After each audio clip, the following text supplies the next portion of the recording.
c'est quelqu'un pour la seconde. Bien entendu, malgré les fleurs distribuées à l'entrée, tout n'est pas aussi rose que ce que je viens de dire. Et face au défi du désendettement de l'État, de la relance de l'économie, les solutions adoptées, si elles marquent bien la ligne directrice de ce nouvel modèle français, peuvent parfois questionner. Je l'ai déjà dit ce soir, le gouvernement et sa majorité installent leur action dans un temps long. Fini le temps des réponses épidermiques à tel ou tel événement médiatisé, le temps des lois votées en réaction, sans vision d'ensemble, sans ligne de conduite ni objectif clair, avec pour seule pensée structurante une idéologie destructrice pour nos services publics, notre cohésion sociale, nos valeurs et notre façon de vivre ensemble. Fini le temps des casse-toi pauvres cons, des stigmatisations outrancières, des symboles calamiteux et des fanfaronnades qui n'ont fait qu'entraîner la France un peu plus avant dans la crise, qui n'ont fait qu'installer le doute et la résignation chez nos concitoyens. Sanofi, Renault, Peugeot, ArcelorMittal, Fralib, Goodyear demain, l'industrie du bâtiment, les 1000 chômeurs de plus par jour, voilà le bilan de 10 années de politique de droite et de 5 années d'accélération sarkozyste pied au plancher. Oui, il nous faudra du temps pour redresser la France, réduire la dette. Et vous l'avez compris, l'effort de 2013 avec l'objectif des 3% de déficit sera un effort sans précédent. Relancer l'économie, remettre la France sur un chemin plus juste, plus solidaire, mais aussi pour en faire un pays mieux armé pour affronter les tempêtes internationales, voilà les défis qui nous attendent. Mais le temps nécessaire qui sépare les semis de la moisson, nous ne l'avons pas. Nous ne l'avons plus. Et c'est cette véritable course contre la montre que nous devons gagner ensemble. Pas pour des raisons partisanes, pas pour des raisons purement égoïstes, pas pour notre seul petit confort matériel ou intellectuel, mais pour le bien de tous, pour assurer l'avenir de nos enfants, de nos territoires, de nos villes, de nos villages, de notre pays, de nos valeurs, celles qui sont inscrites au fronton de nos mairies et qui se lisent comme autant de promesses d'un monde à part, liberté, égalité, fraternité. 3 mots auxquels je ne peux m'empêcher de rajouter solidarité. Quelle belle idée quand même. Certains d'entre vous me connaissent bien, d'autres un peu moins. Mais ne comptez pas sur moi pour vous dire ici que depuis 10 mois, chaque décision prise est formidable, suffisamment progressiste, innovante, merveilleusement juste, et que demain on va raser gratis. Elles vont, je le redirai plus loin, dans le bon sens. Mais non, tout n'est pas au mieux dans le meilleur des mondes et beaucoup de doutes subsistent. Ainsi, si nous avons le devoir de donner aux entreprises les moyens de faire face à la compétition internationale, je ne peux que m'opposer avec des idées fortes du fameux rapport Gallois. Non, le coût du travail n'est pas la cause de notre recul industriel ou du manque de compétitivité de nos entreprises. Je ne prendrai qu'un seul exemple, qui n'a valeur que l'exemple. Non pas pour y trouver une solution que personne n'aurait vue et que moi j'aurais découvert un beau matin plus malin qu'un autre, mais au moins pour qu'il nous permette de nous poser ensemble quelques questions éloignées des évidences que l'on nous assène à longueur de journée. Et comme il semblerait que le modèle allemand soit aujourd'hui sanctuarisé, comme l'ont été auparavant successivement les modèles britanniques, irlandais ou espagnols, avec le succès que l'on sait à long terme, ce qui en dit d'ailleurs long sur la qualité de nos experts de nos leçons. Comparons donc l'industrie automobile allemande et la nôtre au prisme de leurs résultats respectifs et du coût de leur manœuvre. Les salariés allemands du secteur de l'automobile coûtent beaucoup plus cher que leurs homologues français, de l'ordre de 20%. Ça n'empêche pas l'industrie allemande de l'automobile d'être à la fois en meilleure santé et plus rentable outre-Rhin que chez nous. Mais force est de constater que ce ne sont pas les mêmes choix stratégiques ni la même gestion de l'entreprise que l'on retrouve des deux côtés du Rhin. C'est une réalité, ce n'est pas une règle. Mais ce sont aussi des choix stratégiques erronés qui parfois plombent notre économie. Je ne reviendrai pas sur l'affaire Mittal, mais imaginez que l'an prochain, cette entreprise pourra bénéficier du crédit d'impôt mis en place par le gouvernement sans contrepartie ou presque, m'interroge profondément. Faire gagner en compétitivité nos entreprises va dans le bon sens, bien entendu. Mais concéder que les causes de ce manque de compétitivité sont uniquement le coût du travail et le manque de flexibilité du marché du travail n'est pas acceptable. Pire, c'est un recul idéologique important face aux théories ultralibérales qui nous ont conduits à la crise à laquelle nous devons faire face. Le crédit d'impôt pour les entreprises, pourquoi pas, mais pas à n'importe quel prix, pas sans contrepartie. Sécuriser les parcours professionnels et donner de nouveaux droits aux salariés, comme le droit à une mutuelle complémentaire pour tous, bien entendu. Mais pas au prix d'un recul aussi net en matière de flexibilité. Séparer les activités des banques d'investissement et des banques de dépôt, une nécessité. Mais pas via une filialisation poreuse des établissements. Remettre à l'honneur et au cœur de notre société le débat, le dialogue social et les partenaires qui l'animent, bien évidemment. Mais sans enlever ou édulcorer le rôle d'amendement du Parlement. Mettre en œuvre les 60 propositions de François Mitterrand le plus rapidement possible, parce qu'elles sont nécessaires De François Hollande, excusez-moi, lapsus. Vous verrez, excusez-moi, lapsus.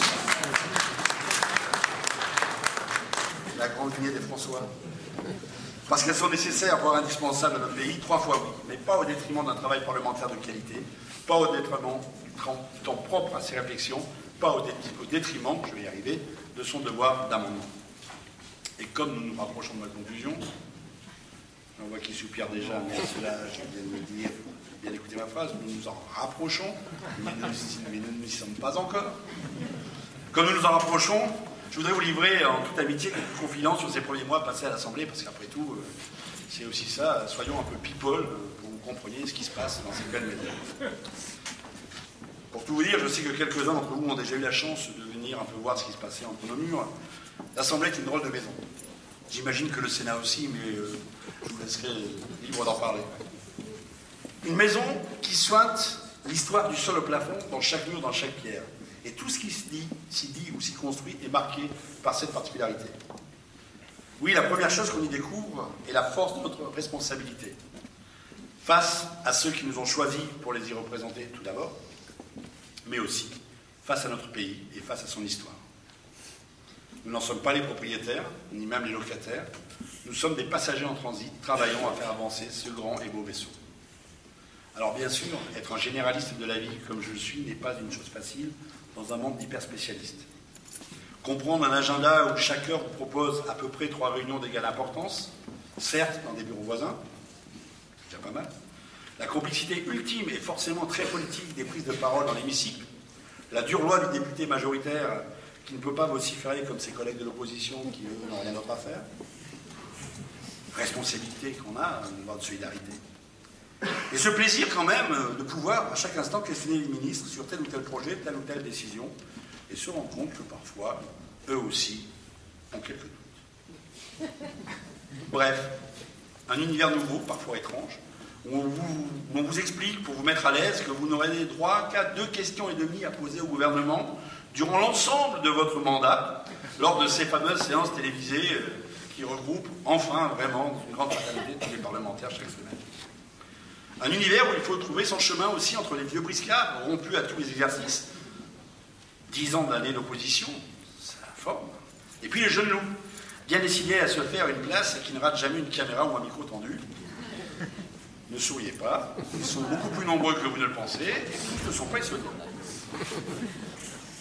Et si par malheur, vous décidez, par conviction, de commencer votre mandat en rompant la sacro-sainte discipline de vote de votre groupe sur un sujet aussi important que, prenons-en un au hasard, le traité européen, vous aurez compris que les choses peuvent encore se compliquer. Puis il y a aussi les habitudes qu'il faut prendre, un rythme de travail plus dense, des nuits de débat, des week-ends parfois, comme en ce moment avec les débats pour le mariage pour tous, qui nous occupent jour et nuit, samedi et dimanche compris. Et il ne faudrait pas croire dans ce cas-là que la longueur des débats est proportionnelle à leur qualité. On pourrait presque dire que c'est l'inverse. Ceux d'aujourd'hui, en tout cas, nous l'ont prouvé. J'attends avec impatience ceux de ce week-end.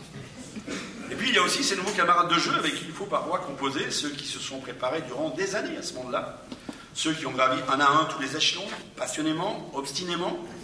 Il y a les surdoués qui étaient promis dès le choix de leur lycée parisien. Il y a aussi ceux qui en trouvent la porte un peu par hasard, venus de circonscriptions ingagnables et pourtant bien gagnées malgré tout.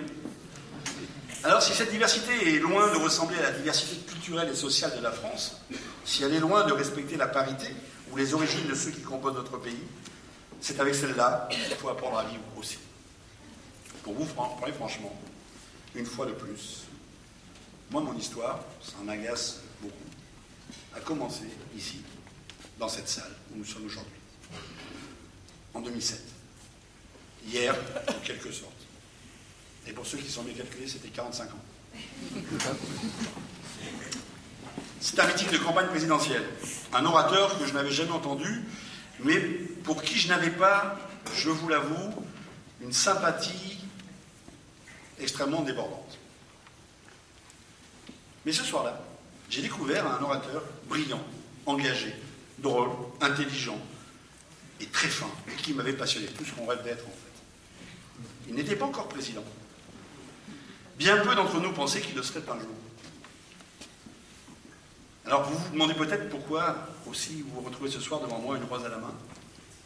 Je sais qu'il y en a pour qui c'est un choc un peu culturel, mais l'important c'est la rose. Voilà, c'est la rose pour tous.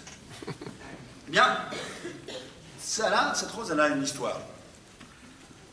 Ce soir-là, il y a 5 ans, dans cette même salle, bientôt 6, ma petite fille de 3 ans et demi, Athénaïs, montait sur scène à la fin de ce meeting pour remettre une rose à François Hollande, pour le remercier de sa visite.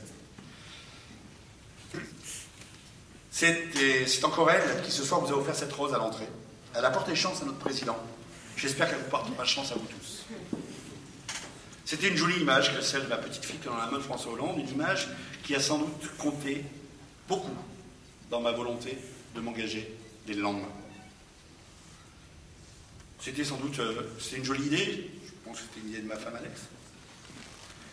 Mais c'est une toute jeune femme énergique et pleine de détermination qui l'avait mise en scène ce soir-là, et je l'en remercie. Quand je la remercie publiquement ce soir, avec un peu d'émotion, d'avoir accepté de venir travailler à mes côtés à l'Assemblée et de m'avoir soutenu sans réserve depuis le début de cette aventure politique, qui ne nous a pas réservé beaucoup de journées tranquilles. Merci pour tout du fond du cœur, Madame Marion Claret.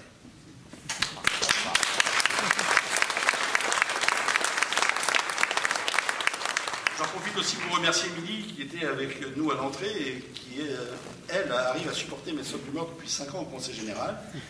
Et ce n'est pas tous les jours une mince affaire, je dois bien le reconnaître. Merci Émilie.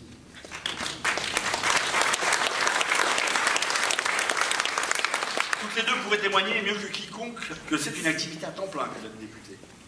Une façon de vivre qui ne doit jamais nous faire oublier les réalités du terrain, le quotidien, ceux pour qui nous faisons de la politique, celles et ceux pour qui et au nom de qui nous votons ces lois, pensant au présent bien entendu, mais encore plus en se projetant vers demain. Alors demain, quel sera-t-il ? Il sera d'abord et avant tout ce que nous déciderons collectivement d'en faire. 2013 sera l'année du redressement de la France, l'année de la justice sociale et fiscale, une année fondamentale pour l'emploi et tout particulièrement pour l'emploi des jeunes. Ce sera l'année de la lutte contre la pauvreté et l'inclusion sociale, l'année de la réforme bancaire, de la loi sur la famille, l'année de l'éducation et des nouveaux rythmes scolaires, l'année de la réforme territoriale, l'année de l'égalité avec le mariage pour tous, et je l'espère enfin, et je me battrai pour qu'il en soit ainsi, et je sais que beaucoup d'élus qui sont ici, au-delà de leur clivage, le feront aussi, le vote des immigrés aux élections locales. Ouais.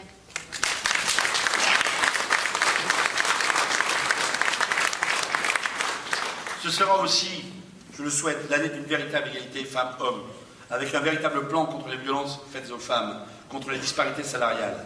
Est-il encore acceptable qu'à travail égal, qu'à compétences égales, le salaire des femmes soit inférieur de 25% à celui de leurs collègues masculins ? Est-il normal que la discontinuité de certaines carrières pour cause de maternité ait de telles conséquences sur leur retraite? Non seulement je ne le pense pas, mais il est inconcevable que nous n'agissions pas pour mettre un terme à ces inégalités flagrantes et scandaleuses. Ce sera aussi l'année de la réforme du mode de scrutin des élections cantonales. Alors ça va d'abord intéresser les élus, mais la population arrive. Avec une diminution par 2 du nombre de cantons et l'élection d'un couple femmes-hommes dans chaque nouveau territoire, assurant une parité parfaite et une égalité réelle dans nos instances départementales. Il faut savoir qu'aujourd'hui, 13% seulement des conseillers généraux, Clarisse peut en témoigner, qui est aussi conseillère générale, sont des femmes. Après 2015, la parité sera parfaite au sein des nouveaux conseils départementaux, et c'est une excellente nouvelle.